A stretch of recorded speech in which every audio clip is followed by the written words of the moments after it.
Terima kasih. Assalamualaikum warahmatullahi wabarakatuh. Yang kami hormati para guru besar, para senior, sejawat sekalian. Dalam kesempatan ini saya ingin mengucapkan terima kasih kepada panitia bahwa saya mendapat kesempatan untuk menyajikan sebuah presentasi yang cukup menarik dan sangat penting saat ini, yaitu mengenai patient safety pada pasien-pasien nefrologi. Bagaimana cara kita memperbaiki keamanan pasien-pasien kita. Sesuai dengan TOR yang ditentukan oleh panitia, saya memberikan outline sebagai berikut, yaitu bagaimana perspektif nefrologis terhadap patient safety, kemudian bagaimana untuk pasien-pasien hemodialisis, home dialisis, dan bagaimana kita terapkan itu pada saat era pandemi. Sebagai latar belakang, saya ingin menyampaikan bahwa patient safety adalah tidak terdapatnya kesalahan-kesalahan dan adverse event yang bisa dicegah pada pasien-pasien kita dalam rangka perawatan kesehatan. Kalau kita bicara tentang medical error, ya, itu ada dua hal, yaitu error terhadap eksekusi, yaitu kegagalan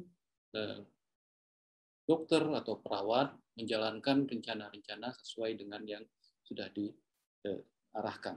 Sedangkan yang kedua adalah error of planning, yaitu kita itu melaksanakan rencana yang salah untuk mencapai tujuan. Sedangkan adverse event, yaitu adalah sesuatu yang berbahaya, yang disebabkan oleh penata laksanaan atau manajemen kedokteran. Ya. Jadi ini lebih cenderung merupakan penata laksanaan dibandingkan dengan kondisi yang melatar belakangi atau progresif dari penyakit. Kalau kita lihat dari adverse event, ada yang kita sebut sebagai preventable adverse event, yaitu sesuatu yang sebetulnya bisa dicegah, tapi tetap terjadi. Inilah yang harus kita perhatikan betul. Sedangkan pada pasien-pasien end-stage renal disease, ya, kita ketahui bahwa risiko untuk terjadinya adverse event dan medical error ini semakin meningkat. Oleh sebab itu, kita harus melihat apa saja ancaman dari keamanan pada pasien-pasien kita ini. Salah satunya adalah bedah dari akses vaskuler kita yang salah, kemudian terjadinya infeksi pada akses, kemudian juga mungkin infiltrasi jarum yang juga salah, termasuk juga cara kita mencabut jarum di vena. Dan yang tidak kalah pentingnya yang sering terjadi adalah terjadinya clotting, kemudian medication error, yaitu biasanya kelalaian dalam pemberian dosis obat, kemudian juga yang sangat sering terjadi adalah risiko untuk jatuh ya pada pasien-pasien hemodialisis. Bagaimana kita melihat patient safety dari sisi perspektif nefrologis? Kita mengenal apa yang disebut sebagai International Patient Safety Goals yang diterapkan oleh GCI. Kita semua sudah ikut akreditasi, dan ini diadopsi oleh CARS kita di Indonesia yang kita sebut sebagai 6 sasaran keselamatan pasien, yaitu dimulai dengan bagaimana kita ketepatan identifikasi pasien, kemudian meningkatkan komunikasi yang efektif, meningkatkan keamanan obat-obat yang perlu diwaspadai, high alert medication yang juga banyak terjadi pada pasien kita, kemudian kepastian tempat lokasi, tempat prosedur, dan tempat pasien operasi, dan yang kelima yaitu bagaimana untuk menghindari risiko infeksi dan pengurangan risiko pasien jatuh. Kita ambil contoh satu, yaitu bagaimana pengobatan yang rasional. Ini ada penelitian dari Pennsylvania, yaitu dikatakan bahwa medication error itu berkisar 28,5%, 40% diantaranya adalah karena kelalaian. Ya. Salah satu yang cukup banyak yaitu pemberian dosis heparin intravena, juga erythropoietin, vitamin D, dan antibiotik. Yang menariknya bahwa para petugas kesehatan tidak menyadari bahwa dia sudah melakukan kesalahan medikasi.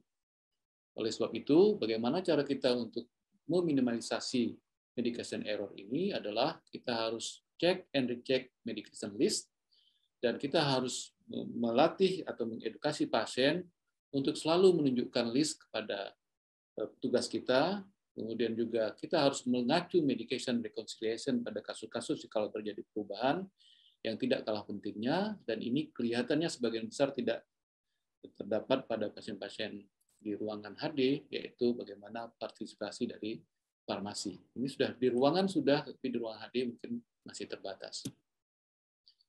Satu lagi yang harus kita lihat, bagaimana mencegah jatuh pada pasien-pasien kita ini. Kita sadar bahwa pasien-pasien kita umurnya rata-rata sudah di atas 65 tahun, kemudian juga ada terjadi ortostatik hipotensi, lalu kemungkinan terjadi dizziness, kelelahan, kelemahan, kemudian kesulitan untuk transfer.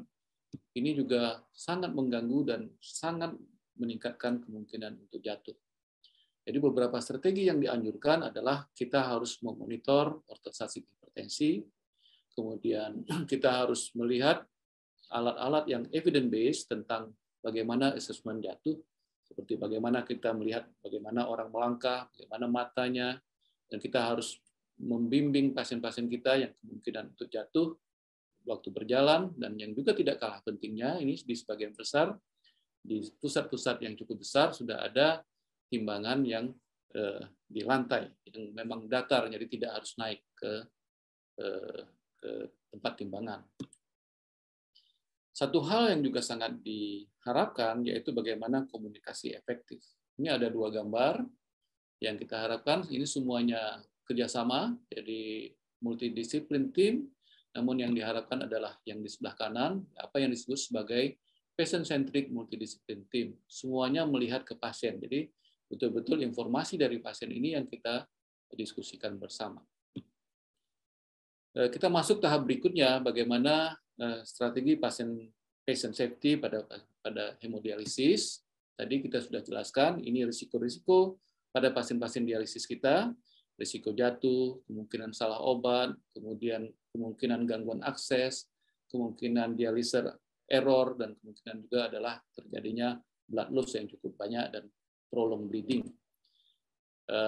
Ini adalah salah satu petunjuk bagaimana kita menjaga akses dengan baik. Ini poster, ya, poster edukasi yang juga bisa dilihat oleh pasien, ya, bagaimana kita harus mencek vascular access itu setiap hari, apakah itu bleeding dan skin erosi, ya. Jadi sehingga betul-betul kita awasi petugas kita, para perawat kita, agar tidak hanya rutinitas saja. Ini adalah checklist yang sangat penting, ya, pada pasien-pasien dialisis yang sudah dimulai sebelum pasien masuk ke ruangan. Ada 8 item yang harus kita lihat, mulai dari identifikasi, bagaimana keadaan dialisernya yang akan diberikan, bagaimana pengobatan-pengobatan yang harus dilakukan. Kemudian setelah masuk dia, sebelum inisiasi, sebelum dilakukan HD, ada 5 item yang harus kita lihat, ya. Kita harus mereview kondisi pasien yang sebenarnya, dan kita harus nyatakan secara verbal apa yang akan dilakukan, apa risikonya, bagaimana vascular aksesnya. Dan yang terakhir, sebelum pasien keluar dari unit HD, itu harus dilakukan pemeriksaan 4 item, dan kemudian dinilai berapa persen yang sudah dilakukan dari checklist ini. Ini baik sekali kalau bisa kita terapkan kepada semua unit HD kita. Yang berikutnya, yang sudah mulai marak sekarang adalah home dialysis. Kita sadari bahwa home dialysis ini ada 2, yaitu hemodialisis yang dilakukan di rumah, dan tentunya ada CAPD yang juga dilakukan di rumah. Untuk pasien-pasien home dialysis, itu bahwa kita harus sadar kemungkinan yang paling banyak komplikasinya adalah blood loss dan emboli udara. Ini yang harus kita waspadai, dan ini biasanya berhubungan dengan bagaimana pasien dapat mengikuti prosedur dengan baik, dan bagaimana awareness dari pasien itu sendiri. Mohon izin, dokter, terhadap pasien itu waktu sendiri. tersisa 5 menit. Dan diketahui dari berbagai penelitian, ternyata komplikasi ini tidak berhubungan dengan pengalaman dari pasien. Ada pasien yang sudah lama atau terjadi komplikasi, sebaliknya ada pasien yang baru, itu tidak terjadi komplikasi. Ini yang harus dilakukan pada pasien-pasien yang home dialysis, yaitu pencegahan. Prevention adalah adalah kunci untuk mencegah terjadinya serious adverse event. Yang pertama, yaitu pasien harus diseleksi dengan baik, kemudian dilakukan pelatihan, ya, sehingga dia dapat mempraktikkan bagaimana apa yang kemungkinan terjadi serious adverse event. Kemudian sistem juga harus berperan, bagaimana technical support itu sangat membantu ya, pasien-pasien kita, terutama untuk memelihara patient safety ini, juga termasuk masalah komunikasi dengan petugas yang berada di unit-unit HD. Ini merupakan contoh yang ideal kalau terjadi sesuatu pada pasien-pasien home dialisis. Kalau terjadi simptom yang atypical, jadi contohnya adalah ini mungkin terjadi pre-syncope, kemudian palpitasi, nyeri dada, kemudian gangguan neurologis, dan kemudian juga ada penurunan kesadaran, yang harus dilakukan yang pertama adalah clamp. Jadi di stop dulu tindakan HD-nya, kemudian kita tentukan apakah orang tersebut sendiri atau ada teman. Kalau dia ada teman, itu harus minta temannya untuk melakukan pengawasan yang cukup aktif. Kemudian kalau dia sendiri, dia harus melakukan call. Ya, jadi syarat untuk home dialisis ini dia harus bebas melakukan call ke dua tempat, yaitu ke home HD unit, jadi di center unit HD kita, atau ke emergency medical service yang kita akui di negara kita ini belum cukup baik, terutama di kota-kota yang masih kecil. Inilah yang kita lakukan agar kita dapat melaksanakan patient safety dengan baik. Untuk pasien-pasien CAPD, kita harus menyadari, kita sama-sama menyadari bahwa peritoneal dialisis mempunyai keuntungan ekonomi dibandingkan hemodialisis. Ya, peritoneal dialisis yang aman itu memerlukan evaluasi dan edukasi dengan tim yang cukup baik. Ya. Jadi patient education dan dalam mencegah infeksi itu sangat penting diterapkan kepada pasien-pasien sehingga tidak terjadi komplikasi, baik komplikasi infeksi dan non-infeksi.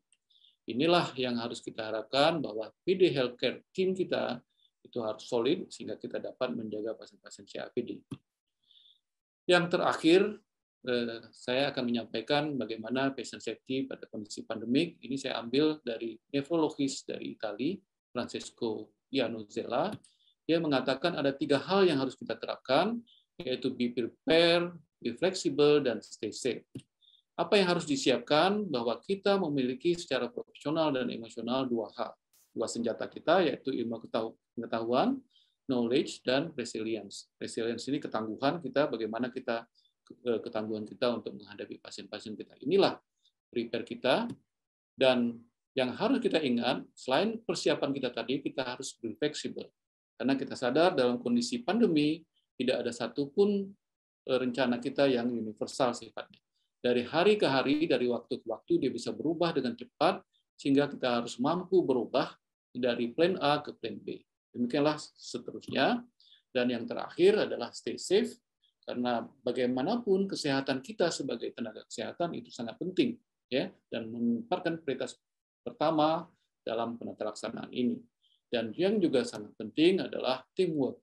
Teamwork inilah yang sangat penting untuk membangun safety. Oleh sebab itu, pada kondisi pandemi, kita tidak hanya memikirkan patient safety, tetapi juga harus memikirkan yang saya sebut sebagai patient dan physician safety. Dan harus kita ingat, ada istilah tidak ada emergency selama pandemi. Bagaimanapun kita harus mengingat PPE. PPE ini adalah Personal Protective Equipment yang kita kenal sebagai APD. Jadi jangan sekali-kali menolong pasien tanpa APD yang lengkap. Sebagai pesan untuk dibawa ke rumah, saya kira kita menyadari bahwa patient safety itu sangat penting. Bagaimana menjaga pasien-pasien kita terhindar dari kesalahan-kesalahan dan adverse event yang mungkin terjadi. Kemudian kita harus membuat patient safety ini secara sistem, karena kegagalan yang ada itu harus kita buat sebagai system failure. Jadi bukan sebagai individual failure. Jadi kita tidak boleh menyalahkan orang, tidak boleh menyalahkan petugas saja, tapi kita harus membuat suatu sistem yang baik, yang berdasarkan peer review dan apa yang kita sebut sebagai RCA, Analysis of Root Cause.